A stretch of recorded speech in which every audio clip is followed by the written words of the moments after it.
For this episode of UEN PDTV, we're going to take a look at a few apps and techniques that can help you save time in your busy life and give you more time to do the things that are important to you.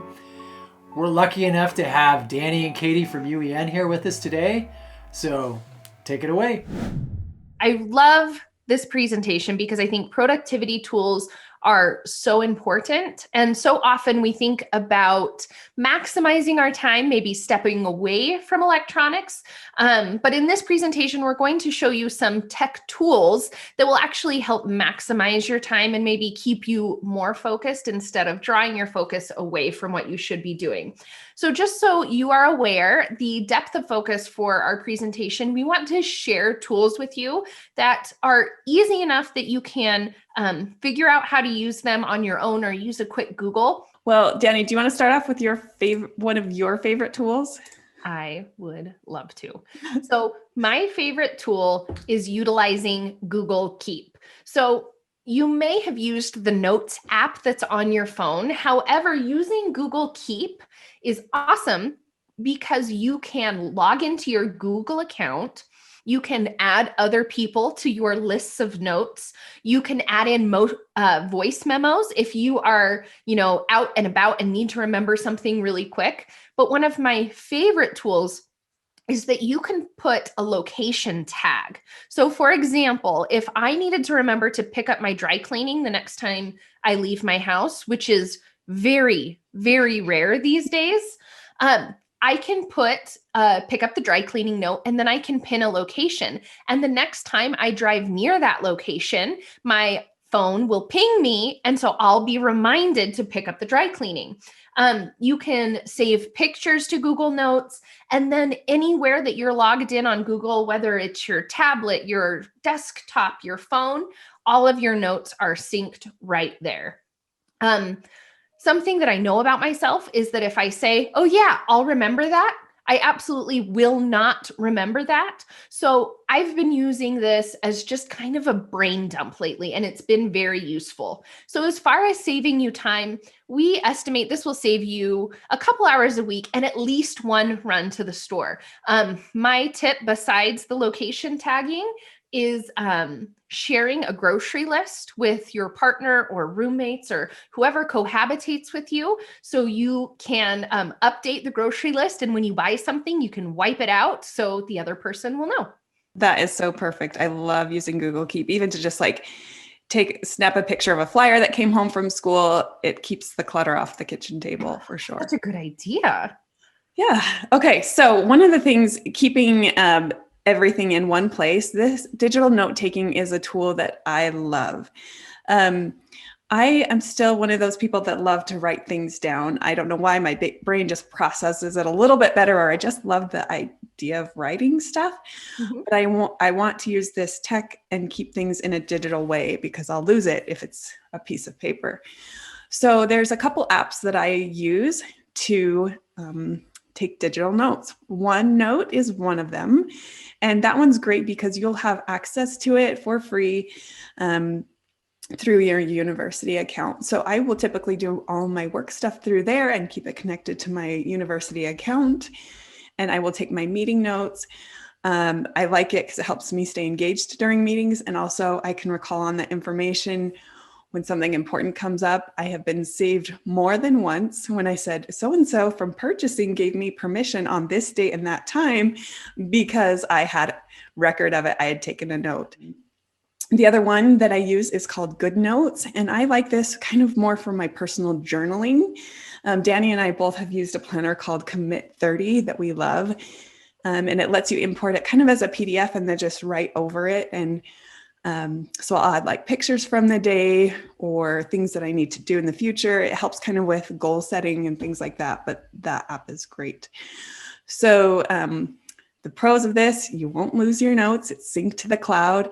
And so it can definitely save you time when you aren't searching through a bunch of papers. You can search for a key term and find that information really quickly. I actually got this digital note-taking habit from Katie. She was always doodling in our meetings, and I was wondering what was going on. And I have to second that this is a great way to keep information right there for you. The next tool that we think will help you is Boomerang. So what Boomerang is it's an extension that you can add to your inbox using Gmail. And what it does is it allows you to send emails later.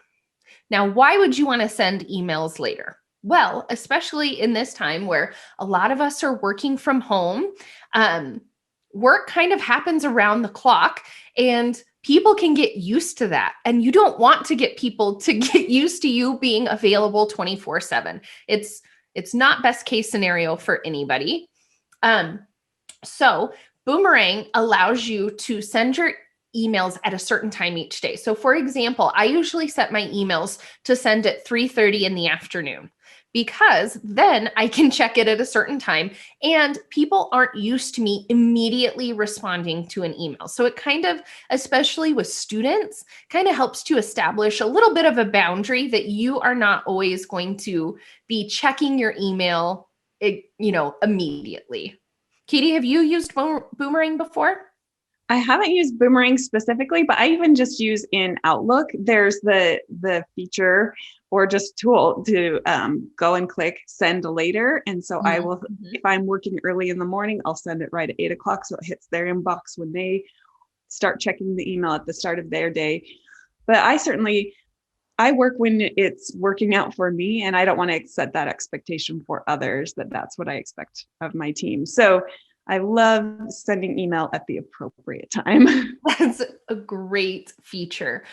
One bonus feature from Boomerang is that if you send an email, it'll let you know how, I can't remember the word that they use, how respondable it is, how likely someone's going to respond to it. And you can check a box to remind you if you don't get a response. So it'll remind you to kind of check in. That is handy, because definitely I think I send an email and it's like, well, it's out of my space now. In God's hands. You've got to follow up on.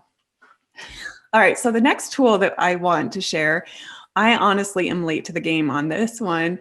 Dani told me about Grammarly. And so I figured if we were going to talk about it, I better try and use it really. And honestly, it's been a little embarrassing and eye-opening how much it's now a need in my life.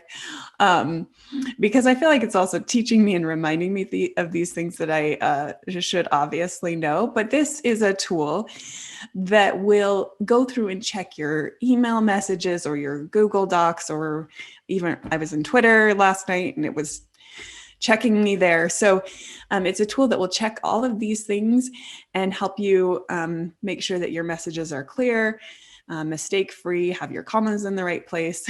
All of those things I know anyway, but it's just as a backup, right? Oh my gosh, yes. But the thing is, this can save you time, because honestly, I'm trying to just get my emails out the door and I'm not proofreading like I should. So this is helping do that job for me. So much appreciated, and makes me look a lot smarter, or at least that I have a clearer brain than I do right now. Absolutely. The other thing I love about it is it'll give you a little reading that says what the tone of your writing is, whether it be informational or optimistic or nerdy, just so you can kind of double check how you are coming off in the text. The other place that it also works that saves me a lot is it will read your pages and your responses in Canvas. Oh, perfect. Yeah, I have found like that, going back to kind of checking how your tone is, we could all use just an extra layer of kindness right now. And so sometimes that is something that I will write an email and then go back and say, okay, now how can I send this in a more kind or thoughtful way? Just because we're all dealing with so much that, we could all use that extra bit of grace. Absolutely. And things come off differently in text than they do when you can see a person. I always give the example of the one word text, sure. To me, if you send the word sure, it like sends my social anxiety through the roof And I think hate me and you don't want to do whatever the request was. Whereas my dad in particular thinks sure is like uppity and excited. It matters. Yes, words matter. Yes. All right. The next tool we want you to check out is rescue time. Now, if you have the settings on your phone that let you know how you're spending screen time, which can be terrifying, I'll admit it's turned off on my phone. But what rescue time does is it's an extension you can add to Chrome, and it lets you know how you're spending your time. It can also allow you to block certain tools. So if you, for example, have a habit of getting on Twitter and to check something specific, and then you're 45 minutes down some sort of hashtag thread, you can block that site from you for like an hour. So if you know you have something to get done and it'll only take you an hour, you can block the sites that distract you. And then this will also help you see how you're spending your time and kind of show you places that you may want to cut back, or maybe you want to spend more time. Like I find myself not using creativity tools as much as I should. And when I check in on my rescue time and I haven't been using any creativity type tools, it'll remind me like, oh yeah, there are other ways that I can do a certain thing in my job. That's super helpful. You can't make change unless you know what you're doing and are aware of that. And that definitely helps you do that. Oh, that's such a good point. Yeah. And this can help you check in. Maybe I have a goal that for each week, I'm only going to spend X amount of time on social media sites. And it can help you set a goal and then keep your goal. Awesome. I love it. Okay. Next up is one of those tools I'm going to guess that you are probably familiar with, but it's definitely worth a good reminder. It's a Doodle Poll. And I was talking to my husband and saying, here's these tools we're going to share. And he's like, why would you need that? Because you can just search their Outlook calendar. And that is if you only work with those within your own organization all the time. And for me, that never happens. I'm always working with people outside of our organization. So when you need to get people, get the calendar synced up, sending out a Doodle Poll will save you so much time in back and forth. Does this time work for you? No, it doesn't work for me, but can you try this time? No, that time. Like it's like worse than phone tag. So this will let you set up some options, invite a group of people. It'll line up all green when you found a time that works for everyone. And then it makes it super easy to schedule. So definitely check out and use Doodle Polls. Something I love about Doodle Polls is there's that option for yes, if I have to, like the begrudgingly yes checkbox, yes. Which is nice to know because I want to know when people have a convenient time to meet, or maybe there is just one person that like begrudgingly agrees and then you're not making everyone upset.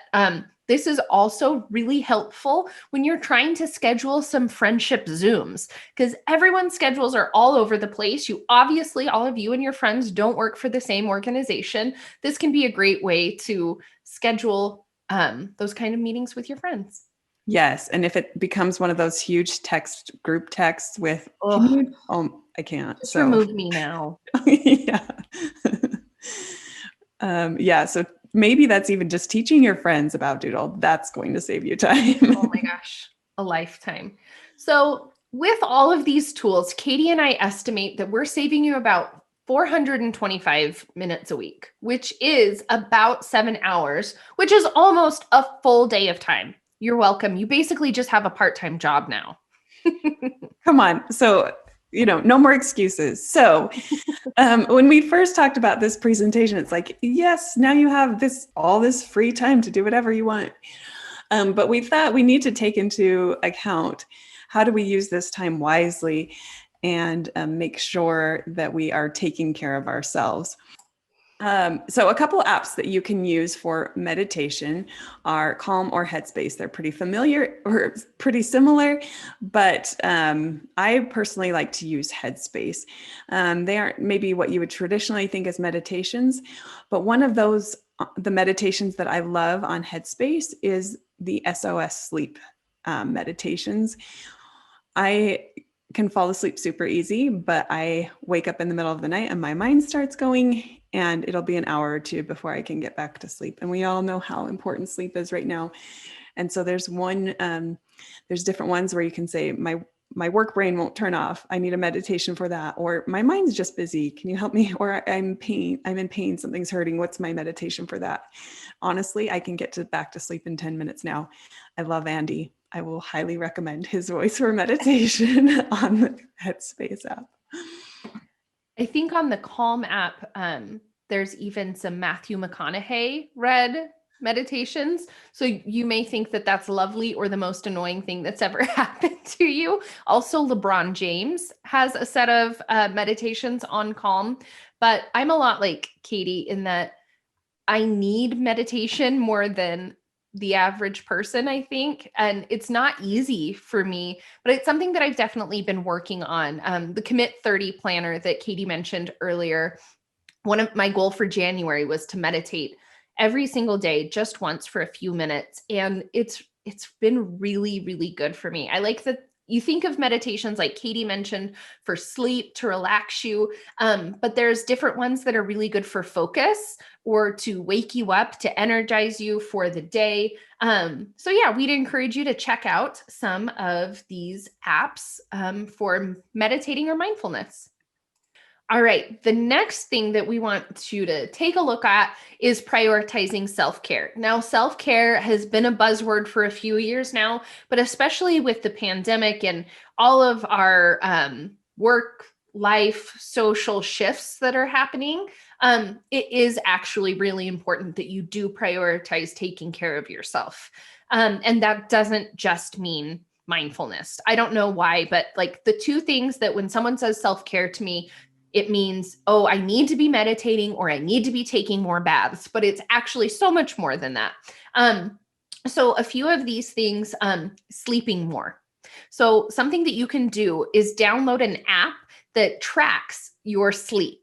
And that may seem counterproductive to use an app when you are supposed to be sleeping, but there are plenty of free ones out there. And like Katie mentioned earlier, you can't change a habit unless you recognize what your current habit is. And so maybe you're someone who does actually need to get to sleep just a little bit earlier, or maybe you need to wake up a little bit earlier to maximize on your day. The next thing, move your body. Just exercising in general helps to boost your mood, reduce stress, and lower anxiety. And the last bit that I wanted to chat about is getting outside. So the act of simply getting outside can lower your blood pressure. It can increase your focus. And there's actually scientific evidence that being outside more helps you heal more quickly. So you could use some of this newfound time to go outside and take a walk, and then you're killing two birds with one stone. That's right. Dani had recommended this Instagram account to me called 1000 Hours Outside. And honestly, that's changed my perspective on, I love to be outside anyway, but not making the excuse of, oh, the weather's not great, or it's too cloudy, too cold. It's always too something, but just getting outside, I've noticed not only does it change me, but my kids. Like I will just almost like, it doesn't matter, just we're going to get outside and we'll be okay. And it's crazy how much of a difference it makes in all of our moods. Absolutely. As we are getting closer to the spring and it will stop being too cold or too windy to get outside, think about if there's a place in your yard where the Wi-Fi reaches and that you can take your laptop outside or maybe answer email from your cell phone for just, 15, 20 minutes outside and see how it changes for you. Yeah, it's so healing. So one of the last things that we'll talk about is setting and maintaining boundaries. And I'm not a licensed therapist or anything like that, but I have really loved the work of Melissa Urban, who's not a therapist either, but she is amazing at setting and maintaining boundaries and learning and teaching us how to communicate those boundaries to others. We always talk about that women don't say no enough. And she's just been really great in giving examples of different work situations where you can say no and or give a little explanation or not, and just really helping maintain what you are capable of right now and not. And so that, I think, is one of those things that can definitely save you time as well. Absolutely. It was really funny because when we were talking about this presentation, Katie was like, do you follow Melissa Urban on Instagram? And I was like, oh my gosh, yes. So I think it's at Melissa U. Yes, right? yes. And she is one of the founders of the Whole30, which is a whole eating healthfully type situation. But she'll post in her stories, and I think she has it saved in a highlight bubble, like green, yellow, and red phrases for how you can explain those boundaries. And I think for a lot of us, just seeing how to say the words really can help us just actively use that in our real life. Yeah, and I would say it also helps me respect and understand other people's boundaries as well. Because when they tell me no, I'll be like, oh, that hurts my feelings for a second. But then I'm like, oh, good for them because they're maintaining a boundary and that's healthy for them. So yes. I think it works both ways. You're so right on that one. So we wanted to give you these slides so you can refer back to them anytime. We also want to encourage you to use these slides, whether it be with your own staff, with your faculty members. Pass these on to anyone you think would help. So the short code for these slides is bit.ly/UN21. We'd like to thank Dani and Katie for showing us all the great apps and techniques that they have for saving time.